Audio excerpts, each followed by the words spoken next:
best way to learn about a mega game is to actually attend one, but if you are watching this in 2020, this is a lot harder than you think. The next best thing is to scour YouTube for videos. Just type in Megagame in the search box and away you go. Click on the filters button and sort by upload date. This brings the most recent ones to the top. Be aware that Megagame is a term used in video games and airsoft very loosely, so you will need to be selective. Scroll down and look for terms like Megagame Report or the names of conventions. You will start to see familiar faces and styles of thumbnail, making things easier to pick out. If you have no idea what a Megagame is, even after watching our fabulous video, then let us recommend the following content. First up is Shut Up and Sit Down, the top gear of the tabletop game world. It was their initial video in 2014 that really helped bring Megagames to a wider audience. This is a great 44-minute watch as it shows the old school feel of Megagaming with a handful of players in a church hall using homemade components. And best of all, you get to watch the presenters discover that Megagames are a new style of gaming, and when this clicks they are blown away. They loved it so much they would return to replay a much larger game, resulting in more than an hour of coverage handily split into 2 parts. And it's great to see how different things are now they understand how Megagames function. These are very well produced and highly entertaining.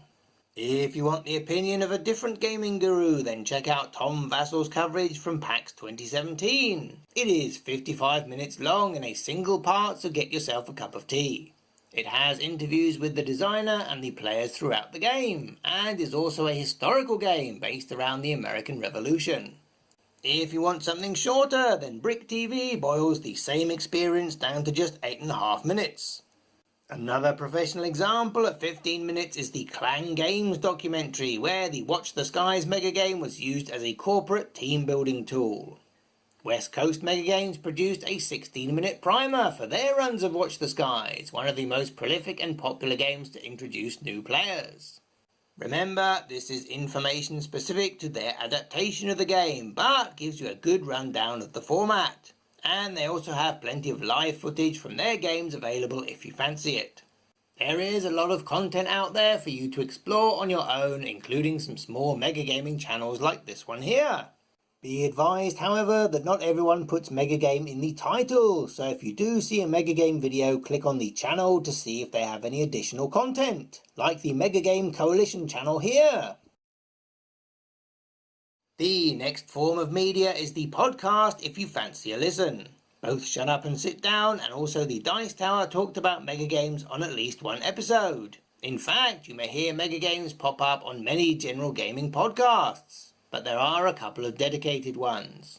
These are generally for the more enthusiastic players looking for new games to enjoy, and in particular people who like to peek behind the curtain and hear about what the designers think. The oldest is Last Turn Madness. A standout episode of theirs was their interview with Jim Warman, one of the Megagames pioneers, where they go over the history of UK Megagames.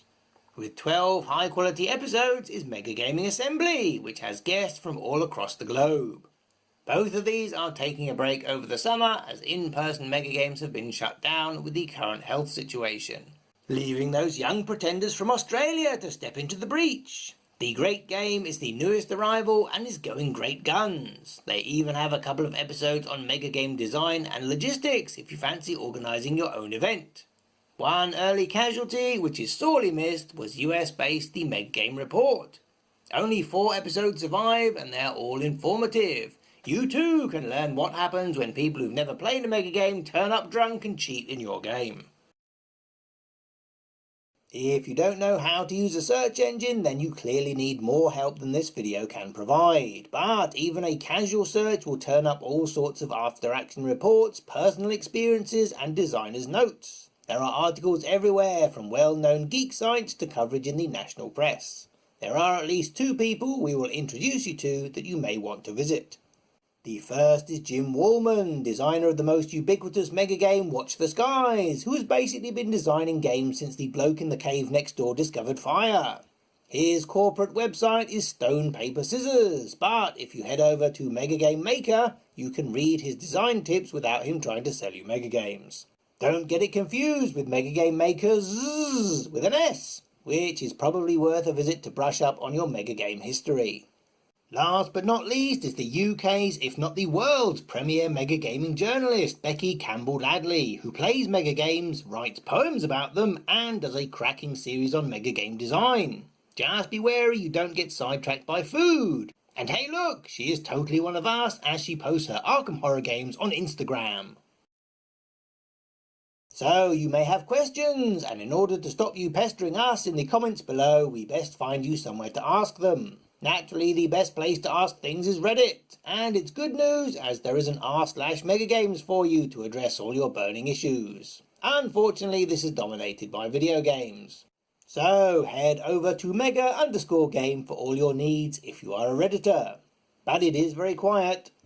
If you can bear to use Facebook, then the two main groups for discussion are the Megagame Makers Facebook page, which serves as a central hub for generic Megagame questions and information. It is open to the public, so you don't need a Facebook account to view the posts. It can often be worth checking in with the Megagame Assembly Facebook page too, just in case you missed anything. That's the same Megagame Assembly that had the podcast we mentioned earlier. Speaking of which, their website aims to be a one-stop shop with calendar, blog and repository of Megagames that keeps growing and growing. And what's this? Depending on when you are watching this video, there is, was or will be an entirely online Megagame event with games you can play, playtests you can participate in, as well as panels and seminars you can watch to learn more about Megagames and their design. Watch out for the tricky URL, as it is a .org.uk. All links are in the description below. That's a lot for the minute. If you find anything exciting, do let everyone know by posting it in the comments below. And we'll see you on the next video.